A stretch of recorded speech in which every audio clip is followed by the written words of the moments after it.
Magandang gabi, luto tayo ng chicken adobo, pritong isda at ginisang ampalaya.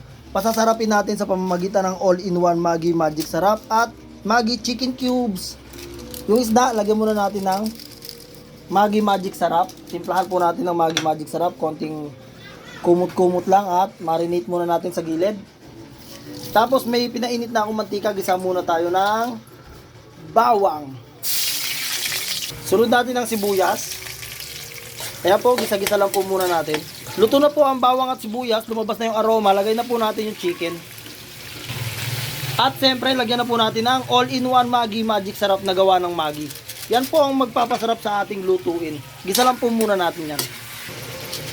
Kaya po, ang all-in-one Maggi Magic Sarap na gawa ng Maggi, yan po ang katulong natin sa pagpapasarap ng ating mga lutuin. Kaya, mapayo ko sa inyo, bili na at gamitin na ninyo ang all-in-one Maggi Magic Sarap na gawa ng Maggi.